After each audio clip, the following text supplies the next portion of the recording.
Welcome to Wayne's Old Time Radio Page channel. I'm Wayne, your host. These programs are brought to you by support of our listeners. You can give your support at Patreon or PayPal, either one.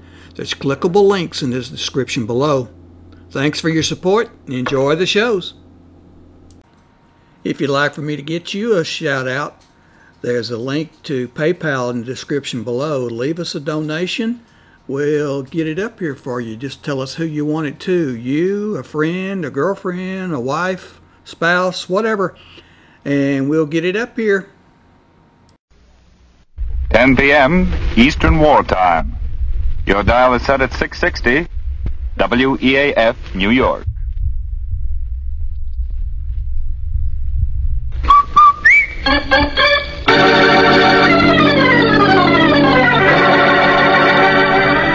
Rinso, R-I-N-S-O, Soapy Rich Rinso presents Boston Blackie, starring Chester Morris.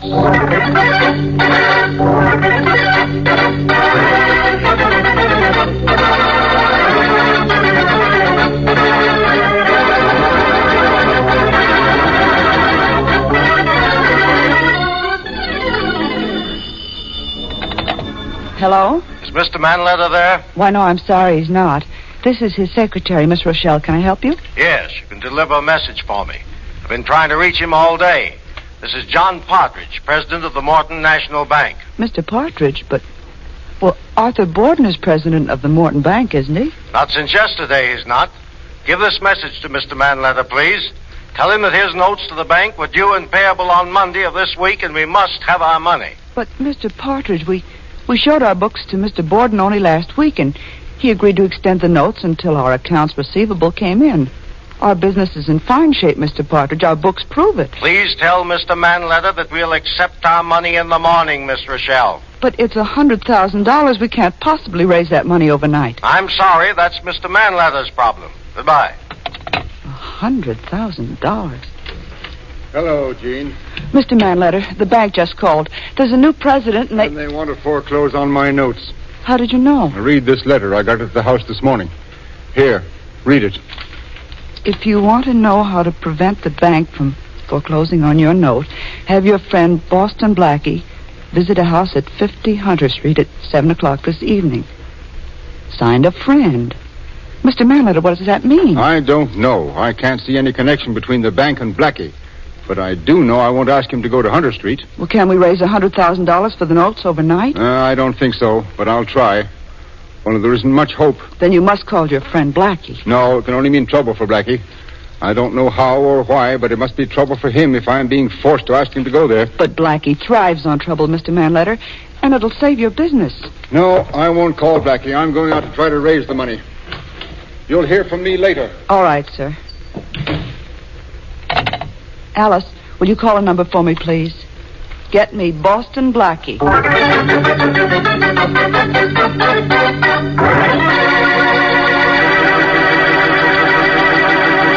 Get me Boston Blackie. 4 words that the weak use to call their champion.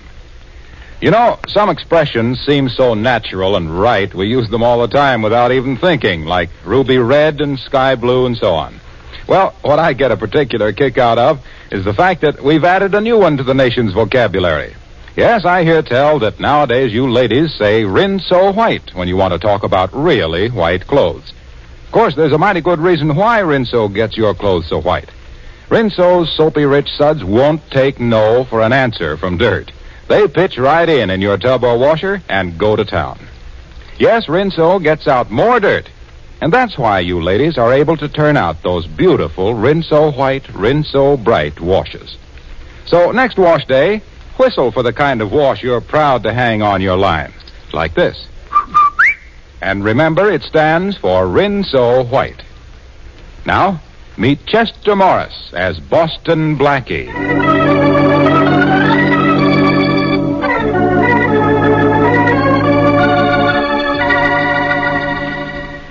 Tell me, Blackie, which one of these girls do you like best? Come on, take a look at their pictures. Come on, will you? All right, Shorty. I'll judge your personal beauty contest for you. Now, this blonde here... Yeah. Hold it, Shorty. I'll get the phone. Hello? Blackie, Yes. Blackie, this is Jean. I had to call you. Mr. Manletter's in terrible trouble. Hey, come on, will you, Blackie? Come on, get off that phone. I got to know about this redhead. Lay off, Shorty. What is it, Jean? What's the matter with Arthur? The bank called an hour ago. I've been trying since then to reach you. They're going to take over the business if Arthur doesn't redeem his notes for $100,000 by tomorrow morning. Well, they can't do that, Jean. Yes, they can. The notes are overdue. Hey, boss, what about this brunette? Now, come on, will you? Quiet. Not you, Jean. Look, honey, I haven't anywhere near $100,000, and I wouldn't know where to go to get it by tomorrow morning. I didn't expect you would, Blackie, but Mr. Manletter received a message saying that if you come to 50 Hunter Street at 7 o'clock tonight, the notes will be renewed. If I go to 50 Hunter Street, well, what does that mean? I don't know, Blackie. But if I show up, they'll renew? That's what the note says. Mr. Manletter knew you'd be in some kind of danger if you went, and he wouldn't ask you. Oh, don't worry, chick. You'll hear from me. Bye. So you finally got done. Now, come on, help me. Look at it. See, I got 50 pictures here. Pick out the one I should pin up on my wall. I can't do anything about your pin-up problem now, Shorty. Oh. I've got something at 50 Hunter Street that I've got to pin down.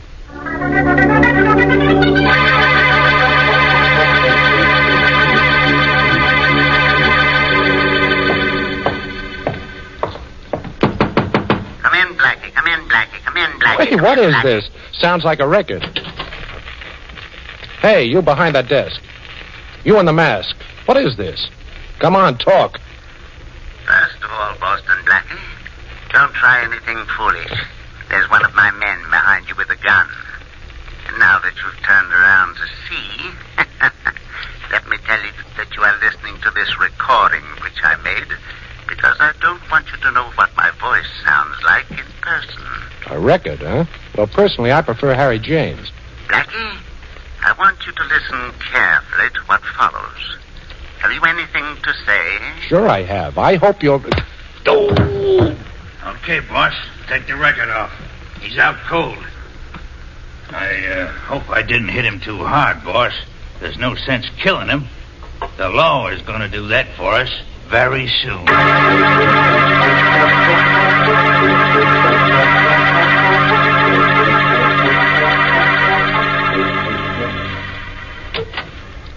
Gee, Blackie, where you been? I've been having pups. Well, I hope they look like their mother. Well, I'm back, Shorty, only I'm not the same guy. You should have had your head examined for going down to that Hunter Street joint. Yes, I had it cracked. That's worse. Take a look at this, Shorty. A bullet hole? Yeah. In your coat pocket. Who'd you shoot, Blackie? I didn't shoot anybody, Shorty. Somebody slugged me, and when I woke up, my gun was gone, and this hole was in my pocket. I must have been out for hours. It's almost 11 o'clock. I called Jean, and she told me the bank renewed Manletter's notes the minute I showed up at the Hunter Street place. Somebody sure took an awful crack at you, hey, Blackie? Yeah, it's more than that, Shorty. Only how much more and exactly what, I don't know. Get my robe, will you, please? Yeah, sure, boss. Give me your coat, and I'll hang it over this here chair. Well, here it is. Blackie, what do you make of this business this afternoon? I don't make it. It's got me stumped. Yeah, me too. Well, here's your robe. Thanks. I think I'll lie down and relax for half an hour. Would you mind fixing me some coffee, Shorty? Sure. Have it free in just a minute, boss. Thanks. Hello, Blackie. Glad to see me? Well, Inspector Faraday, of course I'm glad to see you. Which goes to prove how easy I am to please. Very funny. Now, Blackie, I think you overdid it this afternoon. Well, my head sure feels like I did. That isn't what I mean. Did you ever hear of a private detective named Fred Viswell? That crooked Shamus? Yeah. Oh, sure I've heard of him. And he's heard of me, too, Faraday. I got the guy's license suspended when he tried to blackmail me, a couple of friends of mine, last year. That's the guy. He didn't like you, Blackie. I'd feel a whole lot worse if you said Rita Hayworth didn't like me. You didn't like him either. I hate rats, Faraday. Come on, what's all this about? Nothing, only Viswell was found shot to death an hour ago. What? I'm taking you in for his murder, Blackie. Now, let's get going. Now, look, Faraday, you've done ridiculous things every day of your life. But right now, you're borrowing from next week. What makes you think I bumped off Viswell? I don't think it. I know it. We've got your gun, and it's got your fingerprints on it. Oh. We found it near Viswell's body. And if I'm not mistaken, isn't that a bullet hole in the pocket of this coat of yours on the chair? You fired from your pocket. Well, maybe I burned the hole with a cigarette. No cigarette ever burned a hole like that. Now, come on, let's get going, Blackie. Get dressed and hurry up. Take off that robe, put a coat on. You're coming with me. Come on, take that robe off. All right. Pretty robe, isn't it? Too bad you won't be allowed to wear it in jail. You like this robe, Inspector? Mm-hmm. Well, here, take a good look at it. Lovely. Take a good look at it. Right over your head. Shorty. Yeah, I'm right here, boss. I was waiting for a signal from him before I conked Well, him. help me tie him up, Shorty. We'll use the cord from the rope. Now, quiet, Inspector, quiet. Don't you know it's impolite to talk with your mouth full? You'll be tied up like a chicken in just a little minute now. Well, I know what the score is now, Shorty. Somebody's fixed it to look like I knocked off Fred Biswell. Yeah, I heard. It's a very pretty picture, is it, boss? I'm not worried about the picture, Shorty. I'm worried about the frame.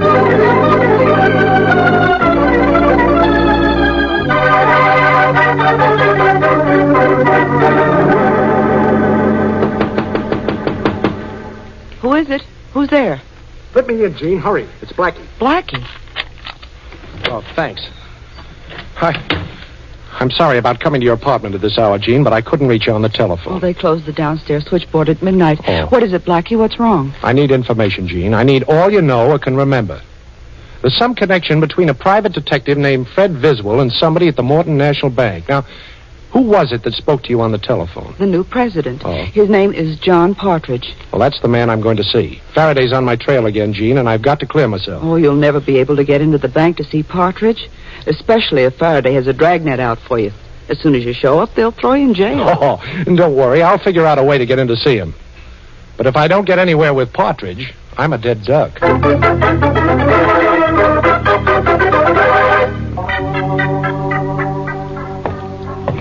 Good morning, Mr. Partridge. Good morning. Good morning, Mrs. Powers. Good morning.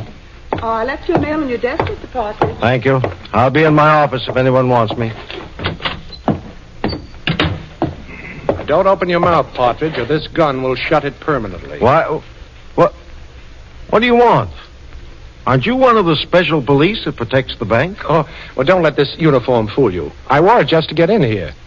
And keep away from your desk. You know, I'm allergic to the sudden pushing of buttons. Ah, that's better. Now, do you know who I am? No. I'm Boston Blackie. That doesn't mean a thing to me. Oh, I think it does.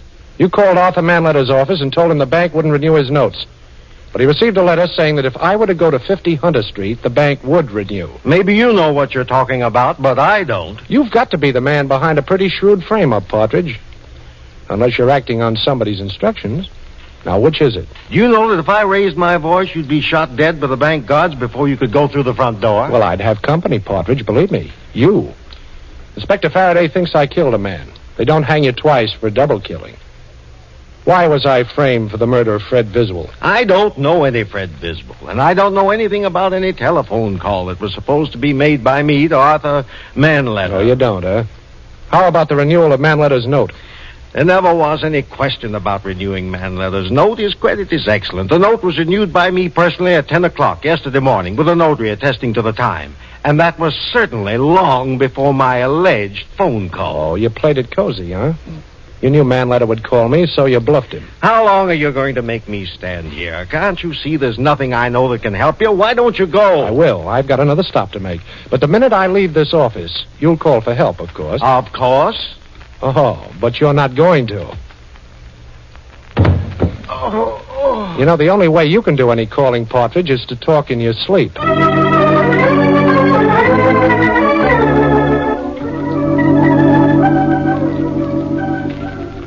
Mr. Borden? Yes? I'm sorry to disturb you at your home. My name is Boston Blackie. How do you do, Mr. Blackie? I came up here to see you, Mr. Borden, about your bank. You mean about what used to be my bank? I'm sorry. Who decided to replace you as president? The board of directors. Oh, and was it done suddenly? Yes, very. Uh-huh. And where did John Partridge come from? I don't know. He'd been on our board of directors only a short while. Oh. I'm an old man, Blackie. The loss of my bank was a blow to me. Everything came so suddenly, I hadn't gotten used to not being there anymore. Will you forgive me if I'd rather not talk about it? Oh, I understand, Mr. Borden. I'm going to try to get your bank back for you, but I need some help. Now, here's an address where I can be reached. Oh, you must have some loyal employee at the bank you can depend on, and would you call him and get him to find out something about Partridge? And if you get any information, send me a message. And send that ring you're wearing with it so I know it's from you. I'll send you a message if I get it, but with just a paper clip on it. I haven't been able to get this ring off in years. The paper clip will identify my messenger if I hear anything. Good. Give me a little help. I'll turn a murder over to Inspector Faraday, get rid of the charge against myself, and give you a bank right in your side pocket.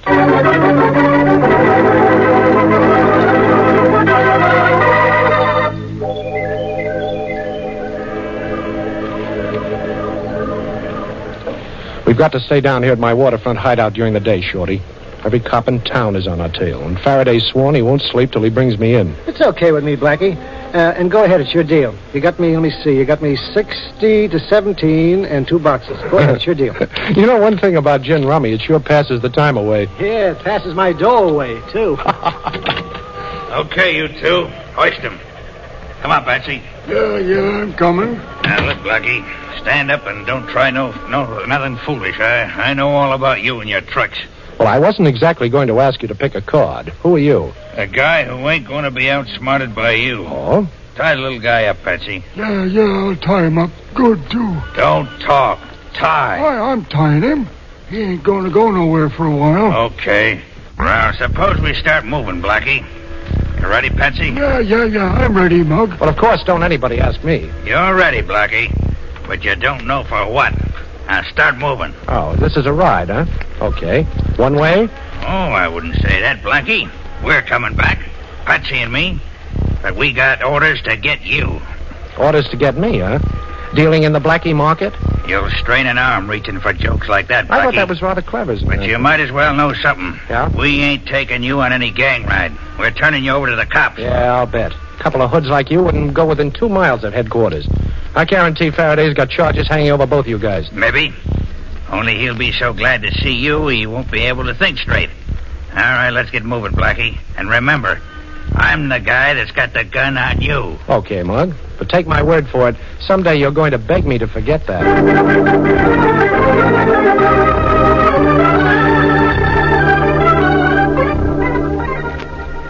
Blackie, there's something natural about the way you look behind bars. Yeah. They look good on you. Oh, thanks. You've got no idea how nice it is to see you sitting so sweetly in that cell. Now, Faraday, listen, I didn't knock off Viswell. No kidding. Oh, of course not.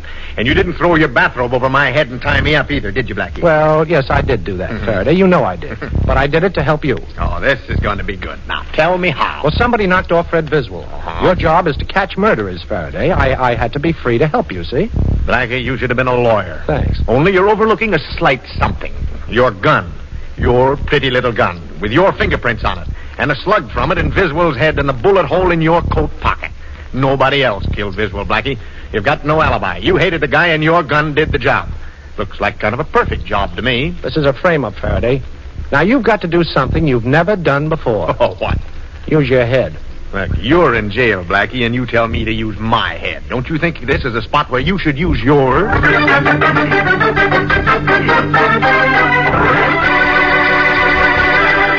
Well, it seems as though Inspector Faraday is about to realize a lifelong ambition and has finally found a charge against Boston Blackie that will stick. However, that remains to be seen, of course. You know, you ladies really have it all over the men, folks, when it comes to being sensible about clothes. Come summertime, for instance, you know that one of the tricks of keeping cool is to look cool. And what could look cooler, crisper, and prettier than those bright cotton washables you wear? It's important, though, to remember to keep them bright and crisp. And that's where our soapy-rich Rinso comes in. No point in working your head off in summertime, boiling and scrubbing clothes. And you don't have to with Rinso. A short soaking in Rinso suds, often as little as 10 minutes, is enough. Then a few quick finger rubs on extra soiled places, and your clothes are ready to rinse. And believe you me, you'll be mighty proud of how your wash looks, too. Your lovely colored washable cottons will stay fresh and bright, week after week, wash after wash.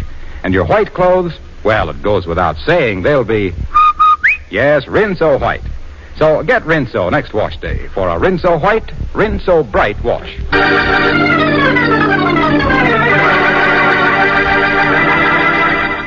And now back to Boston Blackie, starring Chester Morris. Blackie's in jail. Inspector Faraday knows that it was Blackie's gun that killed Fred Viswell, and Blackie can't clear himself while he's in prison. Into the cell block where Blackie is being kept walks a young lady. The policeman at the end of the corridor said I could come in and talk to all the other policemen in the whole jail, and you're the other policeman, so I thought I'd come over and talk to you. All right, miss. But about what? About the ball, of course. Everybody knows about the ball. What ball? The ball we're giving. But I'm selling tickets only to policemen. Well, now I've heard everything. Selling tickets to policemen for a civilian's ball. How much are they? $1. But the policeman at the end of the corridor said that if I came up here... Here's $1 and keep the ticket. And the next policeman is right down past this row of cells. Go bother him, will you, please? Yes. And don't tell me that bag you're carrying is full of tickets. There aren't that many policemen. Oh, you're so silly. Of course not. I always carry a bag. It makes me look as if I'm always about ready to go someplace. Well, you can go right now. I'll unlock the door. You can walk down the corridor till you find another cop at the end of it. His name's Murphy. Isn't every policeman? Oh, I don't know. All right, go. Go on, miss. Right down the corridor. Don't mind them mugs in the cells. Blackie. Gene, what are you doing here? This isn't visiting day. Blackie, listen. I've got to keep walking when the guard looks this way. Oh, don't be silly. Come in. The door's open. The cell door's open? Sure, try it. It is. Blackie, how did you do that? Close the door. You know, I could open the cell door all right, Gene. That was a cinch. But I haven't figured out yet how to get past the guards at both ends of the corridor. Well, stop figuring it, Blackie. Here, look at this bag I brought. It's an outfit that matches the one I'm wearing, only it's a couple of sizes larger. Put it on, quick. What, and leave you in the cell? Oh, nothing doing, honey. Oh, I'll go out the door I came in, Blackie, and you go out the other one. Only hurry. The guard might get curious. Okay. Well, it won't take me a second. I'll first roll my trousers up, then on with the dress. Oh, you brought a wig, too, huh? You think of everything. Can I get into these shoes? Sure you can, and hurry, Blackie. Yeah? Don't forget your hat.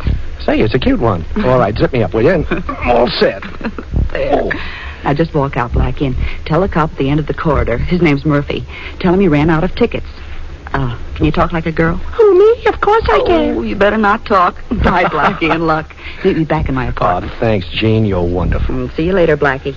You look awful cute in that outfit. Watch out for the wolves. Oh, not me. For once I want to be on the receiving end of a...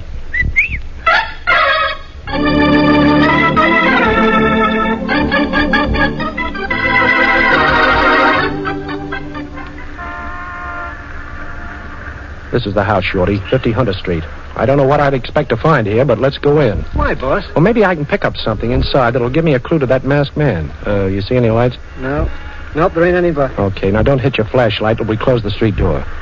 Oh, what kind of a lock is this? I don't know. But if you're working on it, it's an easy lock, I'll guarantee that. No, Shorty, it's an open lock. Come on in. Shh, quiet. Hit your flash, Shorty. Right. Yeah, this is the room where I got conked. The masked guy sat right over there facing me with his hands folded on that table, and he... Shorty. What? Oh, what happened? I know now who the masked guy was, Shorty. Yeah? I'm going to straighten out this whole mess. Wait till I look up a number in this phone book. Let's see. Hey, who are you calling, Blackie? I'm calling the murderer of Fred Biswell. Wait a minute. Yeah, here it is. Well, now let's hope I sound like the mug. Hey, boss, this is a mug. Come right down to Hunter Street house. I got Blackie here. He's Hoyt. Oh, you want to talk to him? Okay. Talk to the boss, Blackie, or you get it again. Here, take the phone. So you're the boss, huh? Well, what am I supposed to do, applaud? Give me that phone, Blackie. Okay, boss. Yeah, that sure is Blackie, huh? Oh, you'll be right down? It worked, eh? Good. Yeah. What a swell. Okay, Shorty, now you beat it. I'm staying right here, and I'm handling this alone. But I have a job for you when you get outside. Okay, boss. It may decide who dies for the murder of Fred Biswell. And just between us, I'd rather it wasn't me.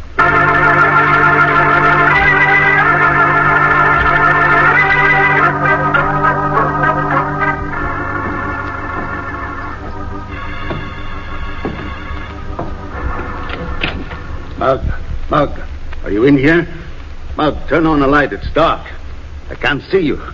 Turn on the light. Here's a light, Mr. Borden. Right in your face. Boston Blackie. That's right, Boston Blackie. You had a very nice frame-up all fixed for me, but I think you're going down to explain it all to Inspector Faraday now. Do you? Well, I don't. So the phone call to me was a gag, eh? I might have known it was one of your tricks, Blackie, but I didn't. No harm done, though. I'll just leave. Oh, just like that, huh? Mm-hmm. And don't think you can threaten me, Blackie. As long as I'm alive, I'm a potential alibi for you. Only you and I know you didn't kill Fred Biswell and that I did. And you've got to let me live in the hope that someday I'll confess. Yes, I guess maybe I do. Oh, you're a pretty smart man, Borden. You'd have to be to have me in this kind of a jam. What did Viswell ever do to you? He thought he could outsmart me, the fool.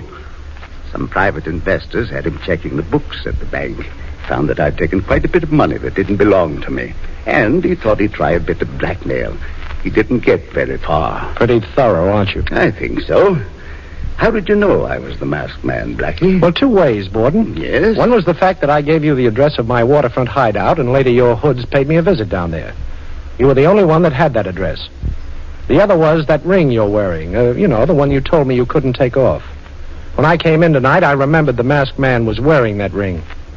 You know, putting John Partridge in your place as president of the bank sounds like a wonderfully smart idea. It was.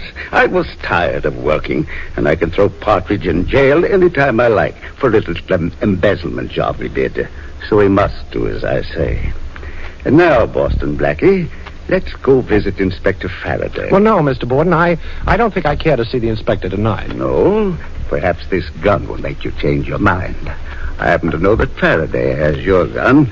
You're still under suspicion of murder, you know. And if you try to escape, Blackie, I'll think nothing of killing you in cold blood. You know, I believe you would, Borden.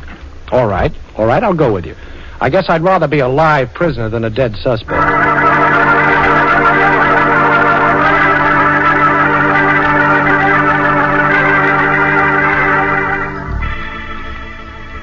Here's Inspector Faraday's office, Blackie. Walk right in. Go on. Okay, if you say so, Borden. Hello, Inspector. Say, look, don't you ever sleep? Hello, Blackie. I've been expecting you.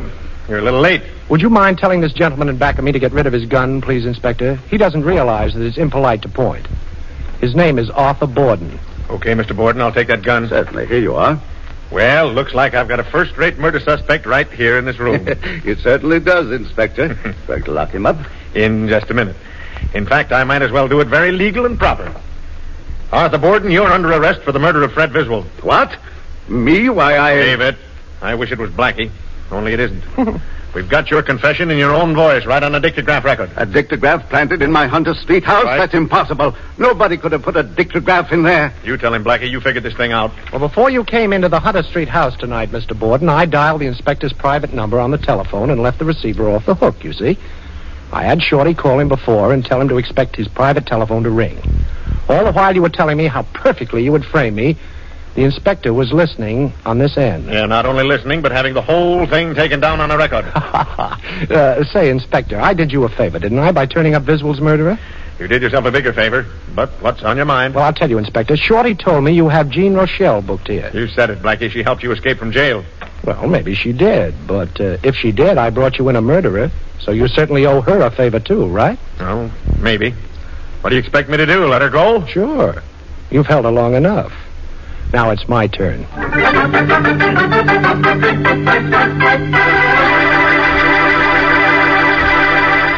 You've heard about making mountains out of molehills, but here's how to make mountains of dishes go right down to nothing in a hurry. You put some Rinso in your dishpan, and up go the suds. Plenty of thick suds from surprisingly little Rinso. And down goes that stack of dishes in practically no time. Yes, dishwashing is a mighty easy, simple job with Rinso helping out. China, silver, glassware, they're all shining brightly in a jiffy with Rinso's soapy-rich suds on the job. Why, even your pots and pans come clean easily when Rinso gets to work. Use Rinso, too, for all the soap and water jobs around the house. It's swell.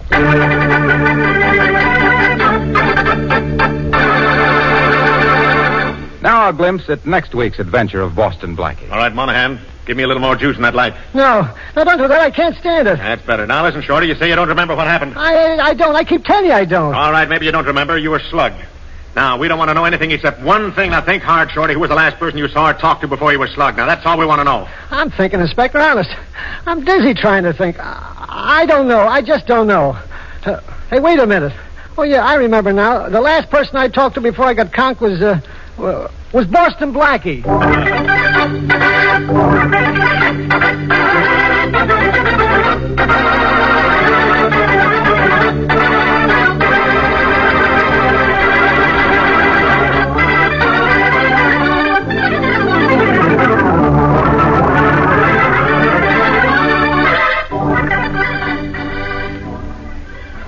Be sure to listen in at this same time next week for another exciting adventure with Boston Blackie, starring Chester Morris with Richard Lane as Inspector Faraday. You can see Chester Morris as Boston Blackie at your favorite movie theater. Boston Blackie's latest Columbia picture is One Mysterious Night, soon to be released. Original music for the program was by Charles Cornell. This is Harlow Wilcox speaking for the makers of Rinso and wishing you all a very pleasant good night.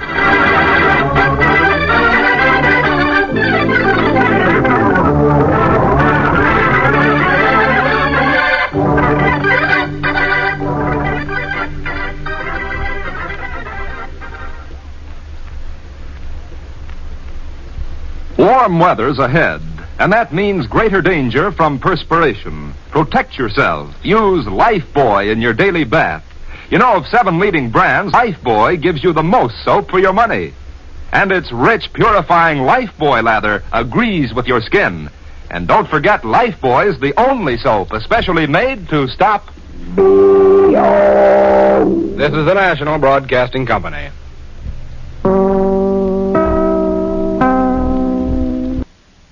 These programs are brought to you by support of our listeners. You can give your support at Patreon or PayPal, either one. There's clickable links in the description below. Thanks for your support and enjoy the shows.